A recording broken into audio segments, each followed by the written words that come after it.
Hello, I'm Jonasz Rewiński and this is Military Mind. Armed conflicts, defense and security, land, sea and air. We've got you covered. Russian forces attacked Ukraine with 62 Shahed drones overnight on Sunday, according to the Ukrainian Air Force. In Odessa, explosions echoed throughout the city in a now all too familiar state of terror. Following the assault, the mayor of Odessa spoke about the devastation of one of the city's medical institutions, although no patients were injured. Residential buildings and civil infrastructure were also damaged in the attack, resulting in 5 fatalities, according to the head of the regional military administration. Now, the latest reports in Sumy after the deadly Russian strike indicate about 117 people wounded and 34 deaths.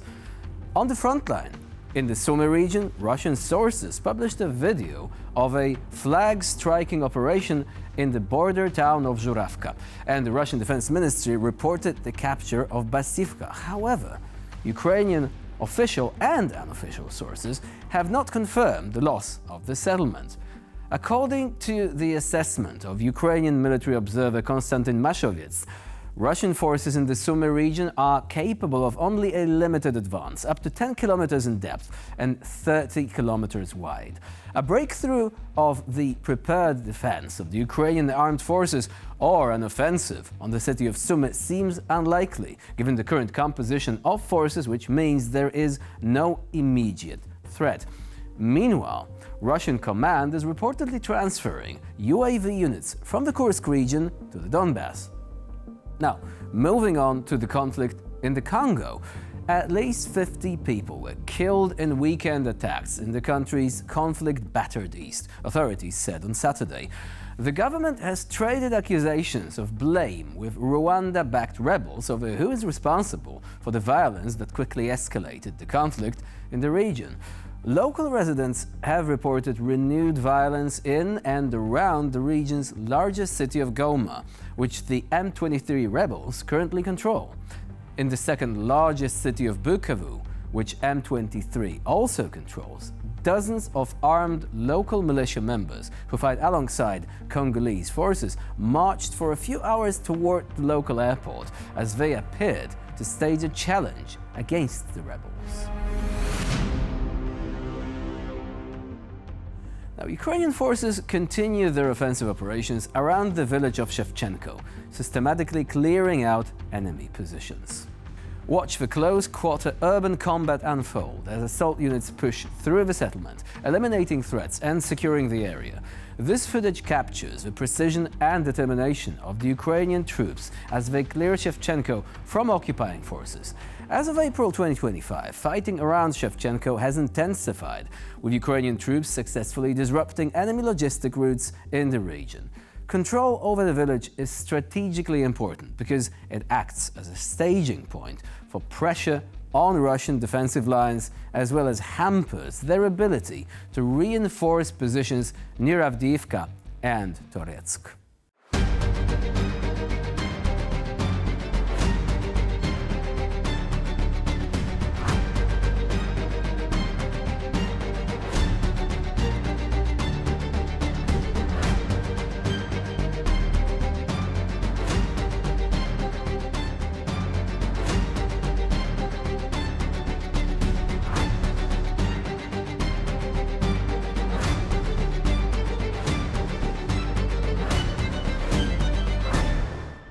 Now moving on to yet another feature. Throw a grenade in there. The tension is palpable as Ukrainian special reconnaissance forces methodically clear building after building of entrenched enemy troops. Sunlight cuts through the dust and debris, while controlled explosions echo through the war-torn streets. In this gripping footage, you'll witness the fighters of the Ukrainian 12th Special Purpose Brigade Azov conducting a high-risk urban clearance operation on the Toretsk front. Behind every wall, every door and every fence lies uncertainty. Civilians still linger in some areas, but more often it is hostile forces lying in wait. Step into the reality of modern urban warfare, where danger lurks around every corner and precision tactics are the key to survival. The Toretsk sector remains a critical hotspot in the ongoing battles of the Donetsk region.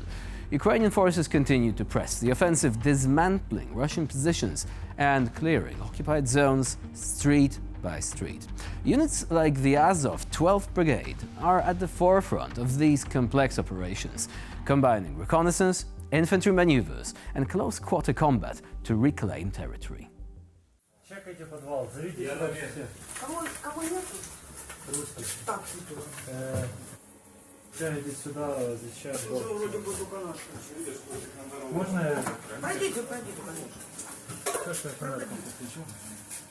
Кот, привет, такой красивый кот. У нас теперь куча котов. Понял, что не уехали? Что не уехали, денег нету, чтобы снимать квартиру. Там. Мы сами отсюда удрали, если бы возможность была. А мы можем без вывести просто. Так вывезти, а жить? Ну вот скажи, кто нас будет кормить? Вот просто наши сейчас будут, они будут вам еду приносить, воду, если надо будет. Мы просто метку поставим, что сюда вам надо заносить, вам Хорошо, будет еду. спасибо, ребята. Открывайте ребятам зеленым скотчем. Зеленый только, да? Желтый и голубой. А, ну то есть это наши зеленые, желтые. Красный и белый пропускайте мимо. Все хаты закрыты, наверху скрыто.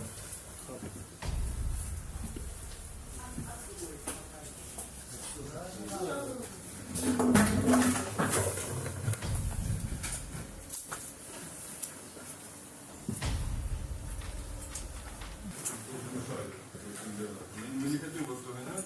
Просто прикол такой, что если сюда зайдут русские к вам в дом, мы не сможем стрелять, потому что тут вы. Короче, отметим, что вы тут сидите, вам будет приносить еду и воду. Спасибо. И закрывайте дверь. И открывайте только когда придут на зеленом скотче. Возвращаемся назад по самой узкой дорожке. Перебегаем в магазин и, короче, туда.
Бачу.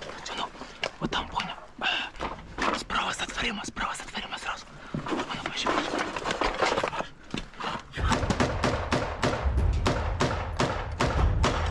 Парни, обходь.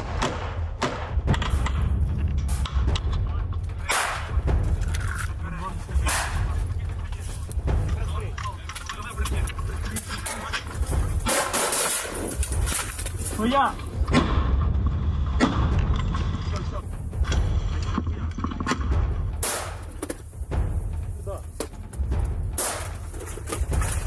Ну, короче, вот тут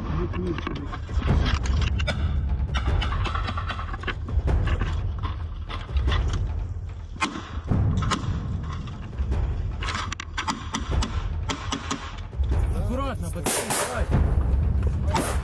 Вот туда, ты понял? Вот туда. Своя!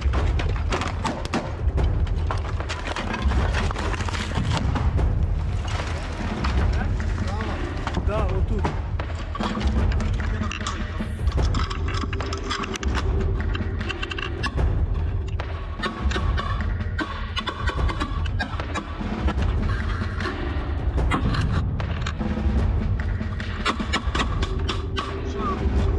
Шагана. А куда? Я по всем векам. Давайте дома пойдем по улице. Берите, ходим дом по улице, идем в самый край туда. And with this remarkably tense video, we end today's episode of Military Mind. Please stay with us here on TVP World for more latest news and updates.